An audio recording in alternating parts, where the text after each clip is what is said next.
started. If everyone could please find their seats. I turned it up a little, but Okay. we'll see. Thank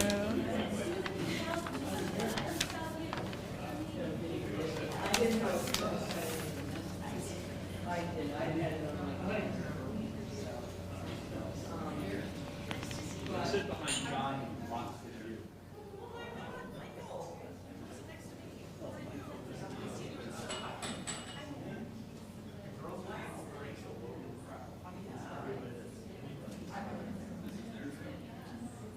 Coleman, are you? Okay. Can everyone hear me? Thumbs up?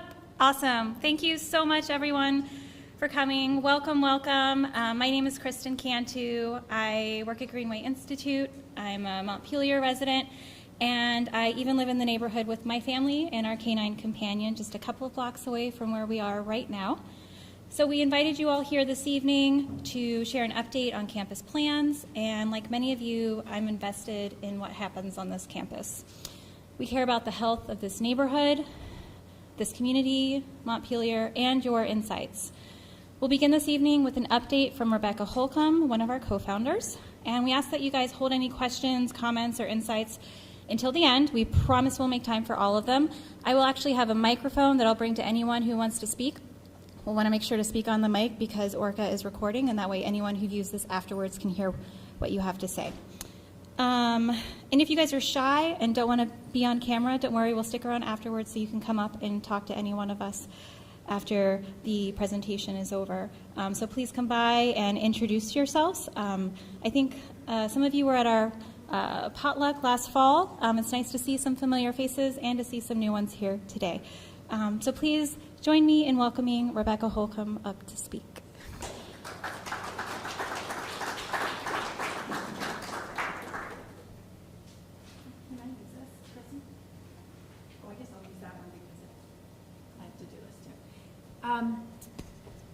Thank you so much for coming. It's nice to see some people who came a year ago, and we're really proud and excited to be back and giving you an update. Before I start, I'm Rebecca Holcomb. I am thrilled to be here. This is one of the most exciting things I've ever worked on in my life.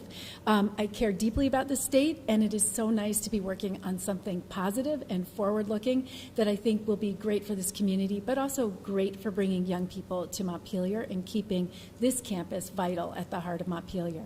I want to start just by calling out a couple people. First of all, Kristen, it is amazing to have Kristen here. She makes this place run. You will run into her in all different kinds of capacities, and you've been invaluable in helping us keep our pulse on what's up in the Montpelier community and helping us, be aware of ways that we can help the Montpelier community as well. We know it's been a really rough year for the town, and we've been, glad and proud to help play a part in the recovery as well. Hannah Root, next to Kristen, has been here. She's also now a Montpelier resident.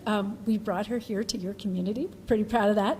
And has been invaluable in both thinking about the design of the educational programs that we've been piloting as we get ready for launch, but has also played a pivotal role in sort of charting the course for the next couple of years. So grateful to have her, and she'll be around afterwards to talk as well. My deep partner in crime, Troy McBride, who is a longtime entrepreneur and engineer in the context of Vermont, deeply embedded in the sustainability community and solar energy, and really is the vision for this. And when I was trying to figure out what to do, Troy said, "Hey, what about this?" And I couldn't help but say, this is exactly what Vermont needs. And how many people get to work on sustainability and bringing up the next generation? So this is it. This is where it's at, and really excited about this. Before I start, I have to acknowledge Katie Gustafson from the Vermont College of Fine Arts. And I don't know where we'd be without all the generosity and support that you've given us in the transition. And it's just been wonderful to have such a powerful partner in the VCFA. And as we move in and try to continue this campus as a living and learning community and maintain that position and that purpose of young life and vitality at the heart of Montpelier, we're sorry that we're not going to have you next to us all the time, right in the same building, but we're really excited for your next phase and all the great work that you're continuing to do. And we're glad that as we move in, you are moving into another way of bringing the same greatness to the work you do. So thank you. And you'll get to this later, but we are really proud that a lot of your team is actually coming on board with us. So continuity isn't just buildings, it's people. And we are really glad to be able to build on the incredible team that you developed, and look forward to continuing that relationship. So this slide speaks to why we're here. Our mission is to inspire current and future generations to engineer our sustainable future. Vermont needs young people, but it needs young people who can imagine and design the future we all know we need. And we've been living it right here in Montpelier hard the last couple years, and we feel our students are testimony to what we can do. And we're really excited to be able to be here. Our vision is for this vibrant campus that continues at the heart of the Montpelier community. In every decision we make about who we partner with now and how we develop our work, it's about how do we continue that mission of a living, learning campus that brings people here to get them ready to do good work in the context of Vermont. And that's really what we're excited to share with you today. You know, when we were thinking about where to go, we spent a lot of time traveling all over, and some of this is a repeat for those who came last year. And we fixed in on Montpelier for so many reasons, and we feel so privileged to be able to be in this space. First of all, being in Montpelier lets us build on Vermont's green energy and green technology potential. And if you follow this sector, you know that tourism won't pay all the bills. What's unique about our green energy and our green technology sector is it's one of our highest demand, highest growth sector, and it also is high wage. And when you bring in engineers, you bring in opportunity, not just for yourself, but other people all around you. And this is an opportunity for us to be part of creating that bright future for Vermont. It's also a chance to bring young people and entrepreneurship to our state capital. That's what these buildings have done for years, and that's what we want to keep them doing. And we know how hard it's been. I know state agencies have gone remote. There are not always enough people downtown. Our vision is to bring life here in a way that helps bring life back to Montpelier. And we want to support Montpelier, which is on track to be the first net zero capital by 2030. That makes us a good partner at the right time for a city that is doing the work that we need to do to be who we need to be in the next century.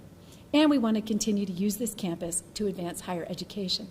And we're working on a model that is a higher education model for the future, that is forward-looking, and that we think will bring new opportunity to Montpelier.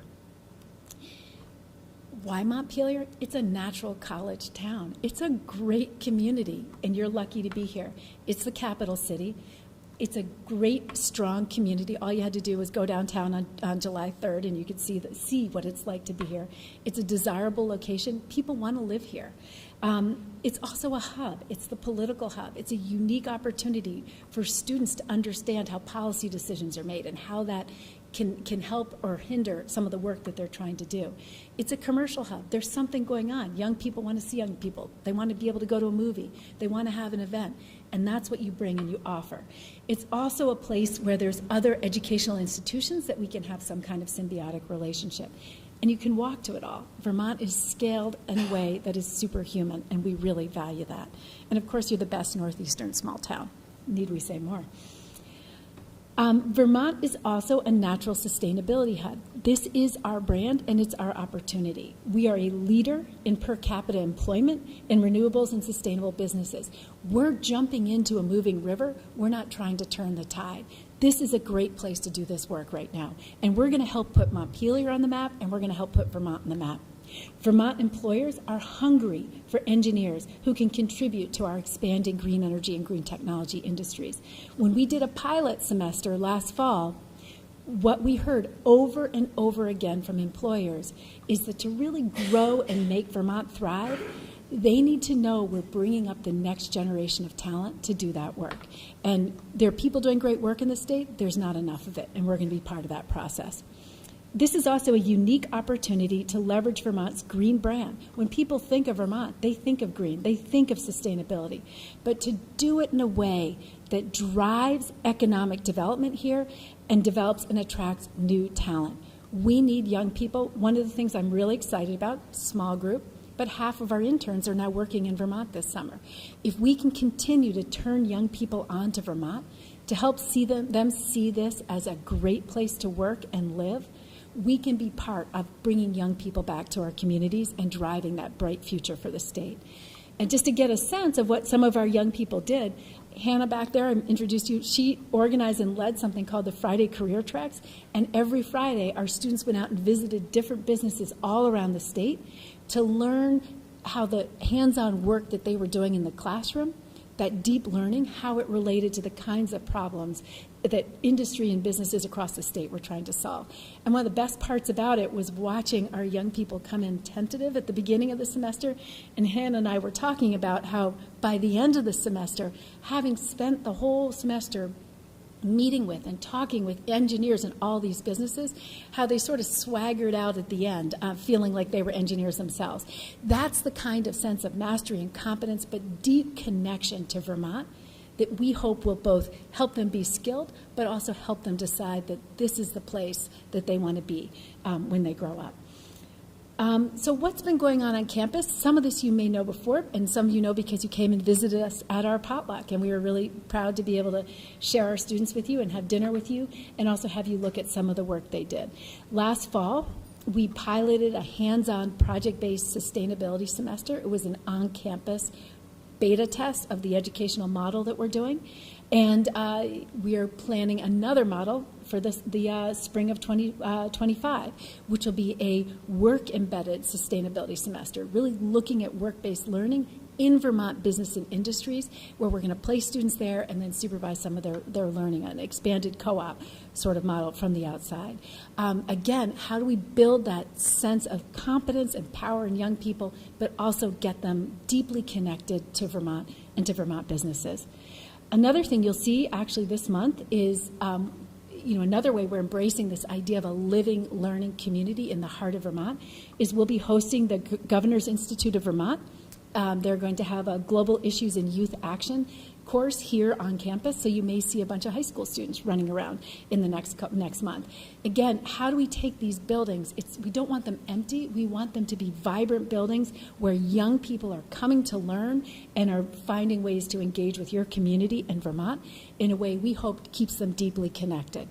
And you'll also see in glimmers, as we do things, continued work over the next couple of years towards our development of a novel Greenway engineering program, which we hope will be a more expanded program. And that work is going to continue to develop over the next couple of years, and you'll see more people coming on board as soon as September to start doing some of that work. And we'll hope to have you back to meet them. So,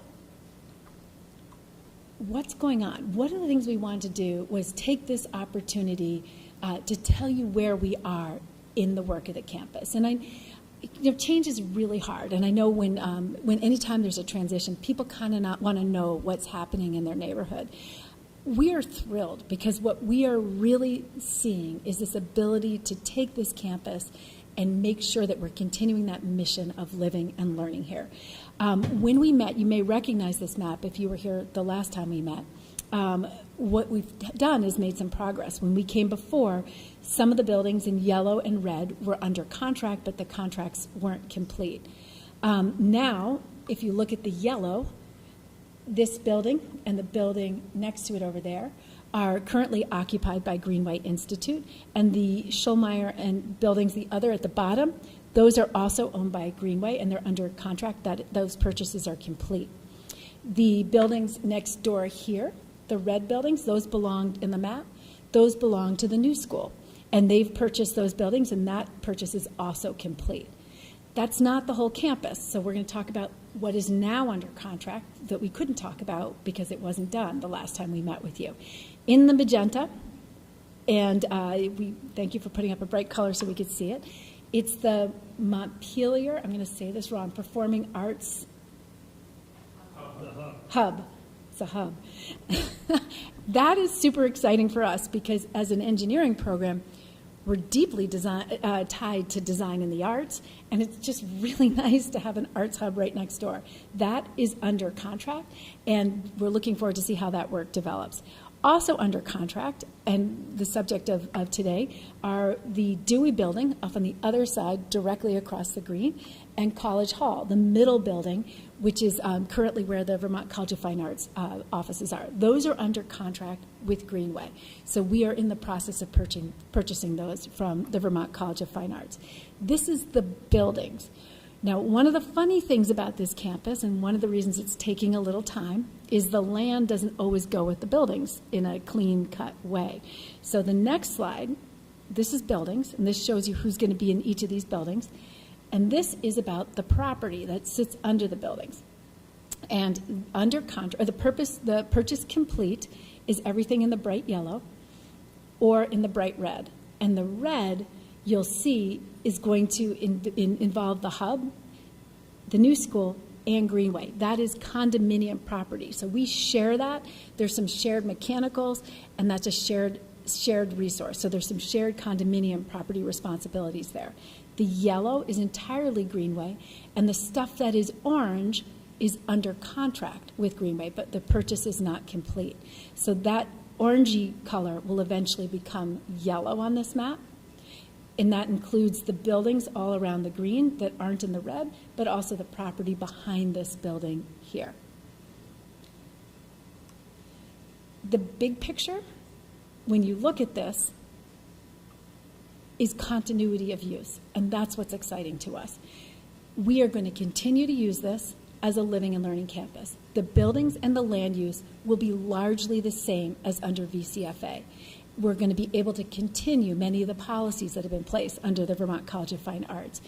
And as I said earlier, we're thrilled that the amazing team that Katie and others have put together at the Vermont College of Fine Arts, that building and grounds team, is going to become the Greenway building and grounds team. So that allows us to continue the maintenance of these facilities much as they were before. And over time, we'll phase in increases in our students over the next decade. So you'll slowly see some of those numbers come up. VCFA was low residency, but we're hoping to get back towards what this was when it was a full academic facility. Glover and Dewey will house the Governor's Institute students and staff this month from the 9th to the 20th. That's this building and the building the building next door and the building across the way. So you may see some high school students running around. They're all students who are committed to Vermont. They're there for the summer to learn about public policy and governance, and be sure to introduce yourselves to them if you see them around. And then Dewey, we're also looking in contract and negotiations with two organizations who also have a living and learning focus and mission, and we're hoping to be able to talk to you more about that in the summer, later in the summer or in the fall when those details are finalized. Again, what's exciting is we are thrilled that this will be a learning hub for the community, and we're thrilled that we're bringing more young people into the heart of Montpelier who hopefully can be part of the community and bring energy to the town.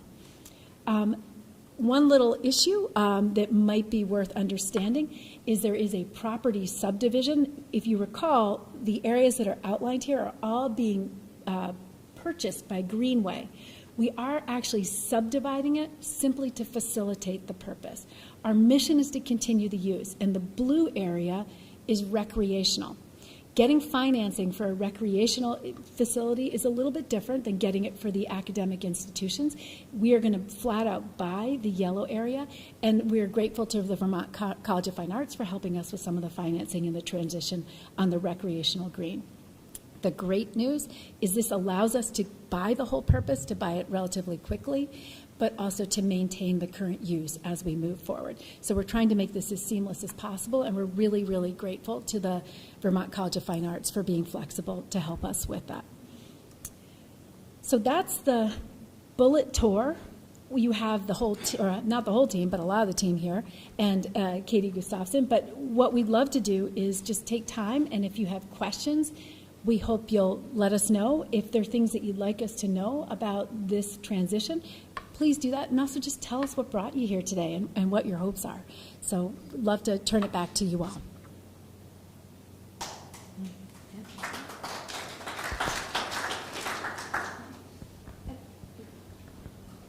Hi, I got the microphone. So I was wondering if you could go back a slide. I'm a little confused on the land ownership. Yep. So it looks like you're going to own the green straight out, Yep. and then you're owning the land under College Hall, but the VCFA is owning the building. Is that right? No. Okay. No, so I may not have explained that well. Because you're subdividing it. This is land. Yep. So this building is what's happening to the land under the buildings. This slide is the building. So this refers to bricks and mortar. Right. I understand that VCFA is owning the building. They're selling. So everything. Oh, they're selling the yeah, building. The orange VCFA. That's news. Is selling it. College Hall will belong to Greenway. They are selling it to us. Oh, okay. You sort of. Can you wait for the microphone, please, sir? Thank you. Okay. Do you want me to run I through this missed again? that. I can run through it again. No, I think I was pretty good on it. I mean, the headline was sort of buried that VCFA is selling College Hall, Yes. right? The VCFA is selling in the next round of purchases. They are selling College Hall and Dewey to Greenway. So Greenway Got it. Institute is buying that to continue its use as a living learning institute. Okay, got it. Yeah. And then the only condominiumized land is this strip over on this side, the red. The red, correct. And then you're going to own the land outright behind the red. Yes, exactly. Okay. And then you own the other two buildings outright So the also. only, of the campus, the only part that won't be entirely owned by Greenway is the condominiumized part, the red. Got it. And we own that in conjunction, that property, with the other partners on the property. Okay. But- At one point, we were told that a much larger portion of the campus was going to be condominiumized, including the green was going to be owned by everybody. But that's fine. I mean, Right. I'm just Well, trying to catch up to Right. what had been Right. told to the community earlier on. So this effectively what you see here, Yep. this is all being sold to Greenway. The reason it's being subdivided is to facilitate the sale and to Financing. make it easier to maintain the recreational purpose Got it. of it. Got it. Okay. Okay. Good. We understand what a powerful asset that is for the community and the hill. While we're still on the land, is it okay for me to come and point? Absolutely. I need one of those pointers that we use for a cat. So, who owns this strip of Ridge Street? That will be I have an obvious reason for asking that question. Greenway owns. I'm going to go back The to the canyons in that street. Oh. I don't know if it belongs to the city. It Oh, used that's to be a different question. I'm going to Yeah. turn that one over to Katie. I thought you were talking about the land, but I understand No, the the canyons. street. You want to know who owns the canyons? Yes. VCFA owns the street. That's a private way. That's not a public road. Yeah, And, that happened a number of years ago. I mean, it used to be a city street. well, as A long as long time ago. as long as I've been at VCFA, it's been a VCFA road. I wish it was a public road. And it was closed off for a while. VCFA did close it off for Yeah. a while, but we opened it up. So we own it right now, and eventually when these transactions go through, Greenway will own that part of the property. Would somebody be willing to commit to doing something about the gigantic Well, so where the craters are, potholes? that's actually the city of Montpelier. You can see on my survey a carve out. Ooh. And so I would love to commit the city of Montpelier, but they are also busy and very cash strapped too. So It's a big hole. yes, it is. I agree with you. So what I've heard is that what you would like us to know is that there's a canyon and that you're hoping somebody can address It's a big canyon. hole. Okay. Well, there are a number of holes, but one of them is, this big around. And I do have another question, and it's about curriculum. Can you tell us anything about proposed curriculum? Are you granting a degree? If so, at what level? I mean, undergraduate, graduate, what, some idea of what kinds of topics you might have in mind, that sort It of will thing? be an undergraduate program in sustainable engineering that leads to a BS in engineering. Yeah. Great. Hi, could you go, I'm Phyllis Rubenstein, I live on 15 College Street, Yeah. and thank you very much for your informative presentation. Can you tell us what... Is this the slide you unders- want? Is this the right slide? Is this the one you Yes, want? it Yeah, is. okay. Yes, thank you. My understanding is that you're in the process of purchasing parcels G and H. Is that correct? The land? Yes, these two parcels, both of the parcels in that block. What we're showing in this slide, Greenway is buying all of this. Right. These slides. No, yes. but that's fine, because my question is, what is the plan for G and for the land Sorry. on G and H? Yeah, on the far right, you're talking Yeah, about. the far right. Just so everyone else knows, this is parcel G and H. Right. Troy, I don't know if you want to speak to, I don't know that we have fully developed plans for that. We have no change in operation or the people that mow it.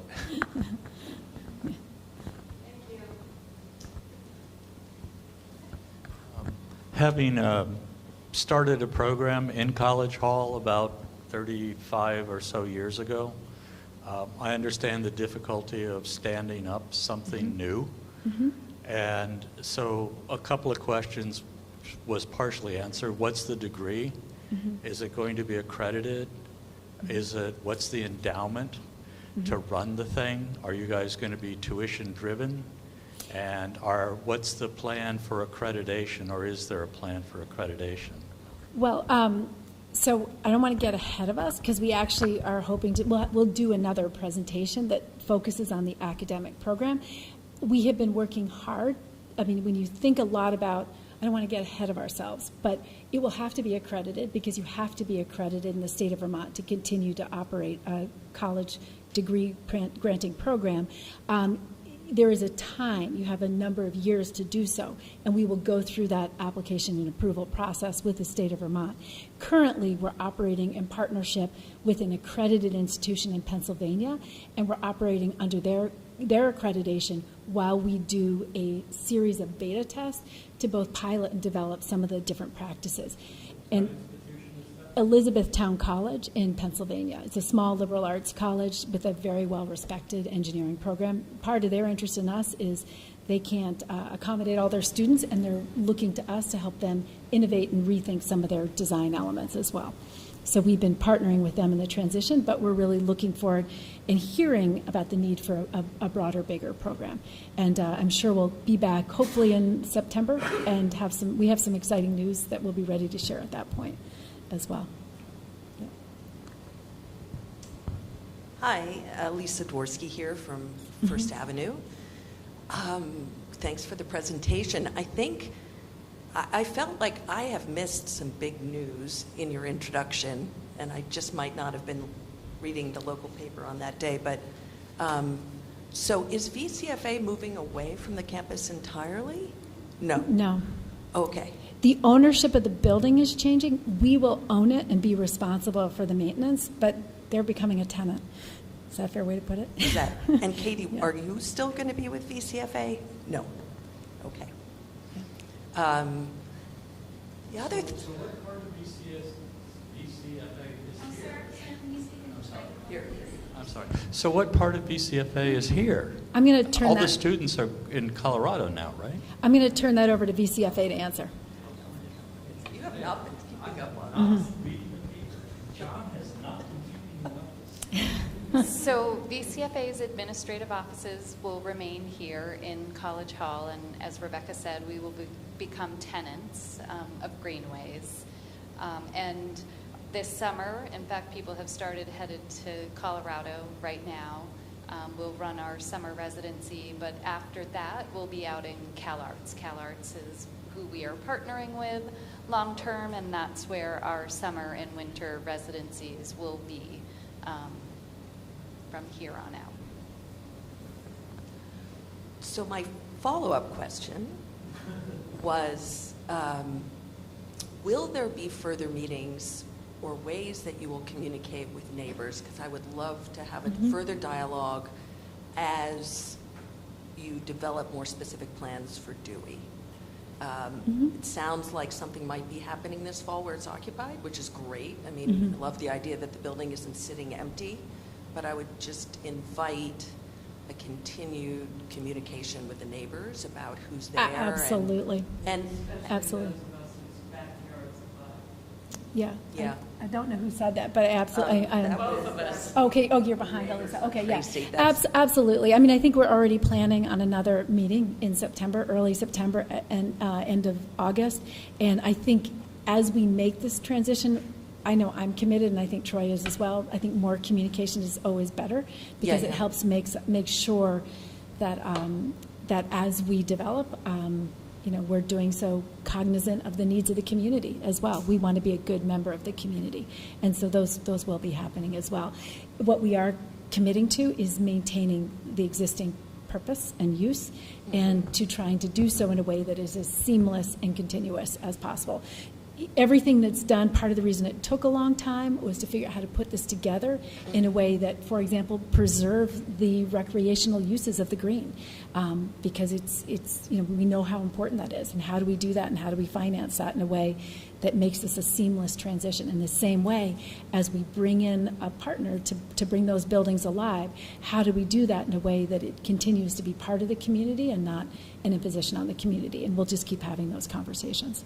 A very practical, mundane question, but since you're going to be taking over maintenance, I know as a neighbor, and this may be true for other immediately adjoining neighbors, small but rather important continuing things that have never been a particularly big issue is like the maintenance of our hedge, which is technically will be on your land, and who do I call when which I usually call every 2 or 3 years and say it's time to lop off the top of the hedge before it gets too tall. Like, who's the contact? You see for that person right there, Kristen Cantu. And if you're on our mailing list, if you reply all to the mailing list, if you can't remember her name, Cantu, CANTU @greenwayinstitute.org.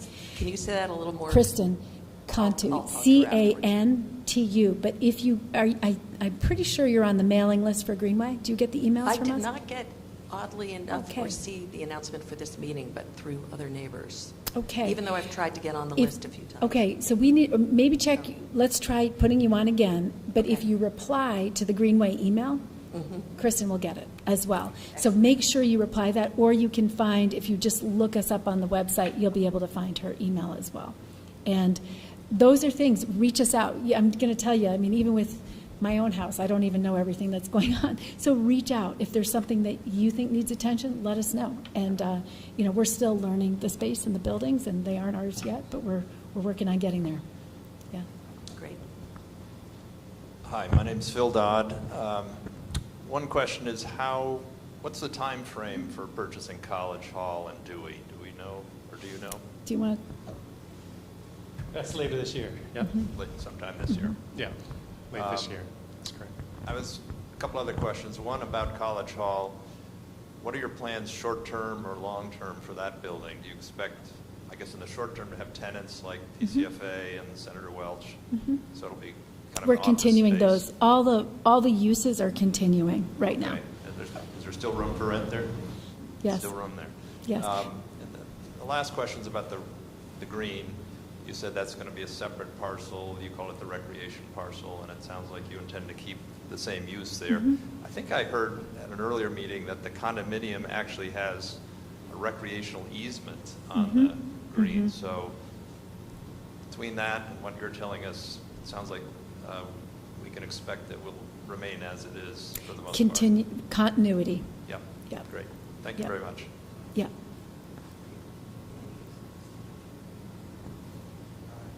Hello, Danny Sagan. I live with Elisa at 31 First Avenue, downwind of Dewey Hall. Something that I would like to not see continuity is the heating plant in Dewey Hall. Well, you are talking to the right people. No, I thought it would be a good Yeah. project for students to figure out how to heat the hot water. I think there's a lot, I mean, I think this campus needs to go through what a lot of us are trying to go through at home, which is rethinking how do we become net zero as a campus as well. Absolutely, but if So the that- students would like to do a case study of the air quality 200 feet from their building. There is no one it's a more perfect invested thing. in addressing that than the guy sitting right behind you. Okay. Troy. All right, good. Yeah, I'll this talk is to this is Troy. what he does for a living, and we are thrilled to address that. And I mean, part of the plan, Montpelier is going to be net zero. We're going to be part of that, and so our commitment is to make this a sustainable green campus as well. Delighted to hear it. Yeah. Thank you. Yeah, we're not going to do it overnight. I'm not going to lie, but that is truly a goal: is to do some of that work here and have our students use the building as a laboratory. And that's not the only place that we need to do that work. Yeah.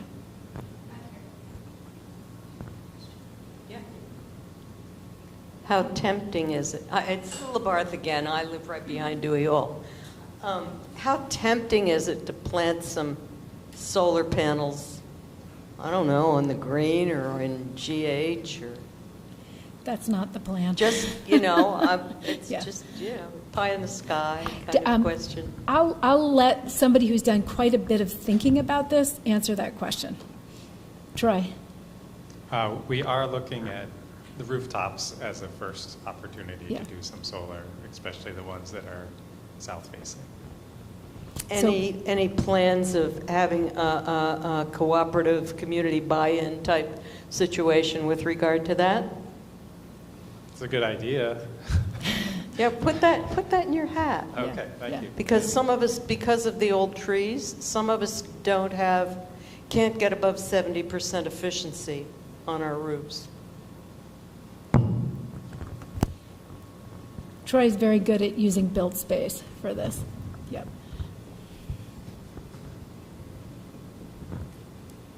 It's not clear to me who the, other than the hub Yep. that is wants to be under contract or is. I know that there's a physical therapist in a building, and I don't know if he owns the building. And who are the other condominium owners? Oh, okay, I'll let you address that, but or Troy can do it. Yeah, they're separate. So there are two health and wellness centers. The one Troy is pointing at right now, that's VTPT, Vermont Physical Therapy, and they're up and fully operational right now. And then the other was purchased by the Ice Cube LLC, and that will also eventually be health and wellness providers.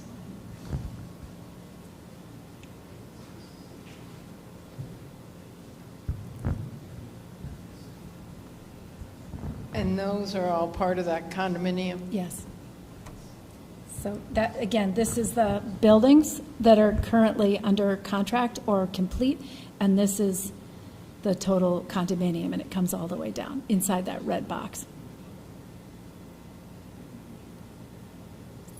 It's a little funky, the way it works, yeah.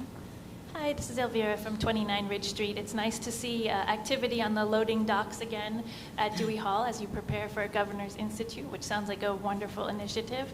And I just wanted to thank you for the privilege of being in the room here and acknowledge that you're talking about privately held institutions. You actually have no obligation to inform us about any of this activity at all. So I just wanted to thank you and offer my gratitude to you and also to Katie and the college for continuing to provide us with updates through other means than the standard, design review and board meeting notes and that sort of thing. So just thank you.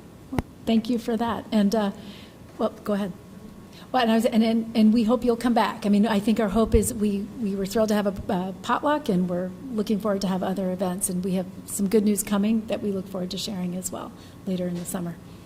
Katie, did you want? I just wanted to take that opportunity as a segue that we are going to be submitting an application to the DRB for that subdivision, and that was part of our hope tonight, was to be able to be in the room with neighbors, the people most directly impacted by that application in advance of that. So many of you will be getting notices for that subdivision application, and hopefully we've answered some of your questions tonight, maybe addressed some of the concerns, but don't hesitate between now and then to reach out to any of us if you have follow-up questions about that process, or to attend the DRB meeting, which I think is in August sometime. I don't know exactly when.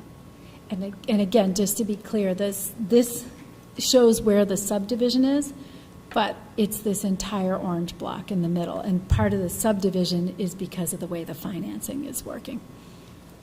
You may have already said this, I'm Fran Dodd. The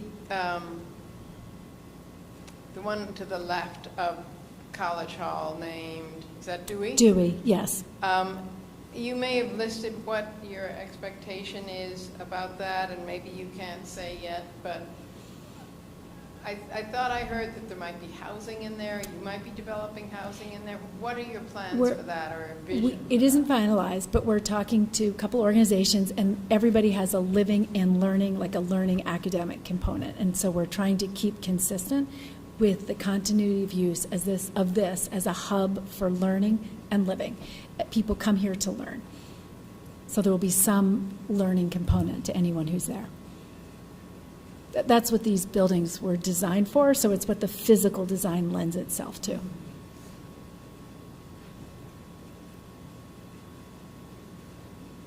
Yeah. In the back.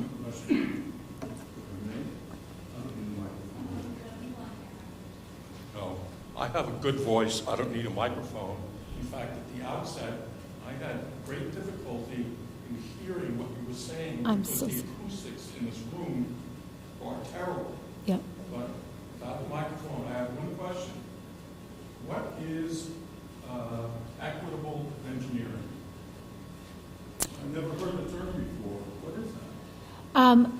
So I think part of, when we think about, one of the things that people may not know is that in engineering, there's tremendous attrition. A lot of engineering programs have lose the majority or half the students before Danny, you probably have these statistics too. I think only 30% graduate in 4 years, and they lose, another, or they gain a couple more 2 years after. The way we teach engineering isn't working for too many students. It's too expensive. It's too disconnected from the work that they have to do, and they can't afford it because they graduate in debt. And it's a lot of sit in class and lecture in some places, and then I promise you'll be building things in 4 years when you get out.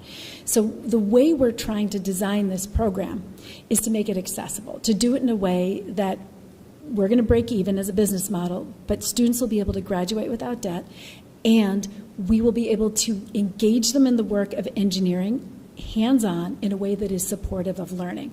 So when we were testing our model this fall, we were looking at ways to provide intensive support in a mastery-based environment in ways that help students who might not have been as confident in the classroom develop a real sense of confidence about their learning and develop a very strong engineering identity that made them feel very confident about their choice in pursuing an engineering degree.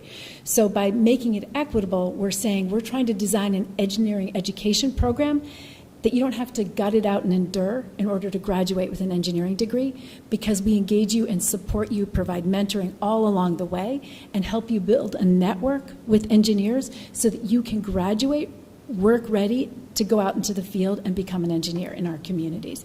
So we're trying to build on the research around engineering education and what kinds of supports and what kind of teaching make it more likely that students succeed and thrive in engineering.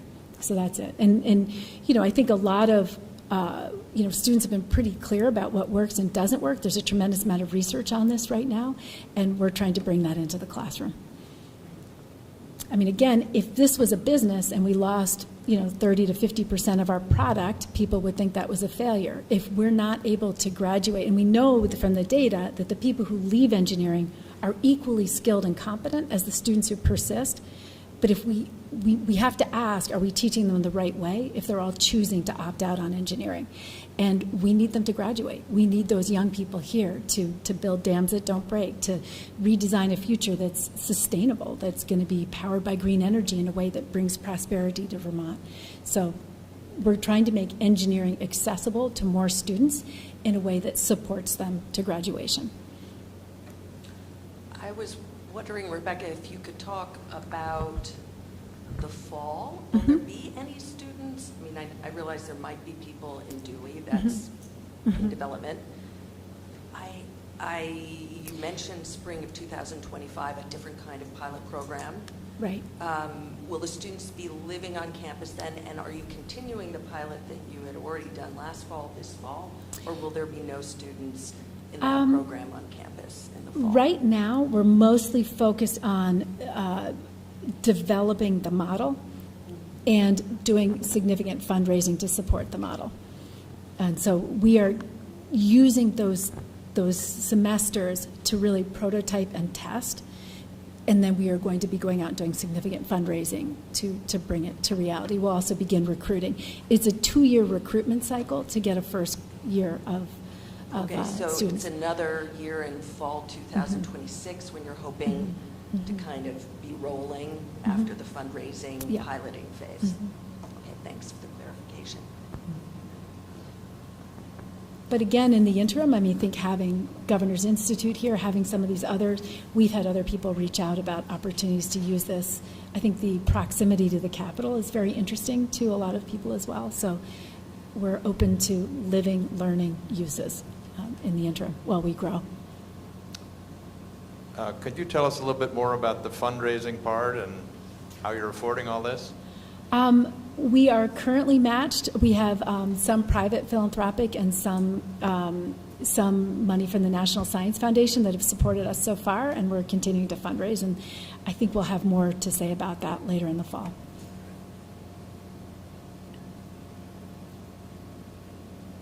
Initially, like last year, the projection was somewhere between 5 and 20 students who were going to partake in the first hands-on semester. How many students actually ended up participating?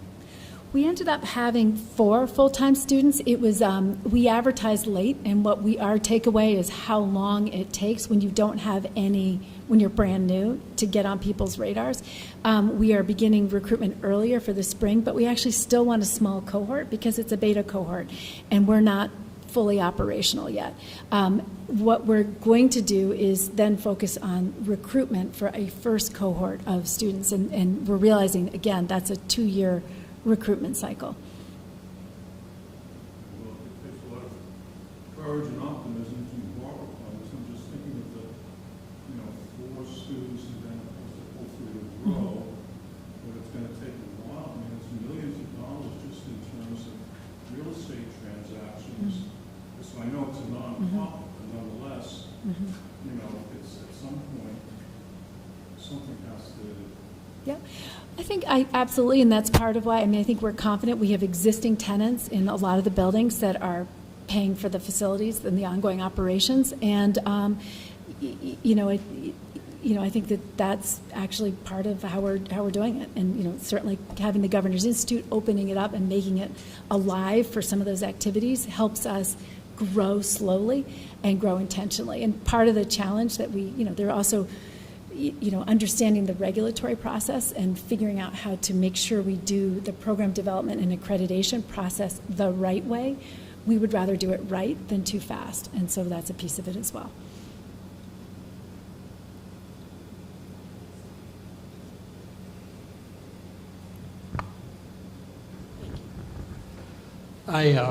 John Snell, First Avenue, and I spent 30 years in a career working with engineers all over the world, and I can think of few things that would be more valuable to almost all of them than this program.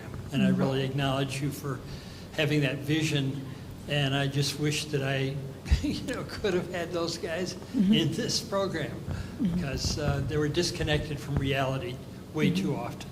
Yeah, I really appreciate your saying that, and I think one of the things that's kept us going is that when we have spoken with business and industry partners and potential donors, they say the same thing. They say this is the program that we need. A lot of engineering programs are teaching for the 1950s. Sustainability has to be how you do it, not an afterthought. And working in a hands-on way, preparing people to be job ready day one, That's critical to young people. They can't afford to fool around.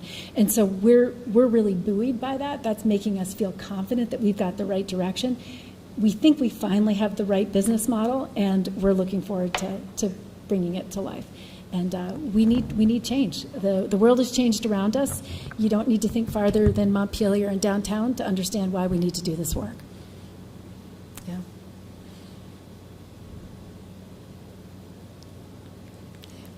I don't want to keep you here all night. There's more cookies and more Arnold Palmer stuff in the back. We hope you'll come back. We will be having another event later in the summer, and we look forward to seeing you all again and keeping this conversation. You can, if you haven't signed up for the email, there's a paper over there. If you put your name on that, we'll put you on our email list. If you get that email and you have questions, just reply to it, and Kristen will get it, and she'll connect to whoever needs to answer your question. And let us know if it's the bushes, a question, something you have on your mind that you're worried about. Let us know, because it makes us better, and we really value our relationship with you, and we're really committed to being good members of your community as well. Would you put the map back up while we mingle? Yes, this map or the property map? Okay, I'll put this back up, and if you want to shift, we can shift to one of the other ones as well. Thank you so much for coming today, and we look forward to seeing you again. Take care. Hi,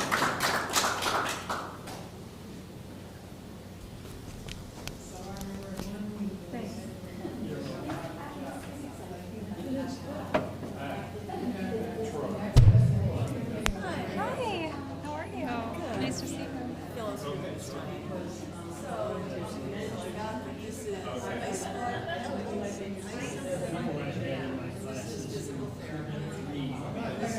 Yes, it drilled well? Yes.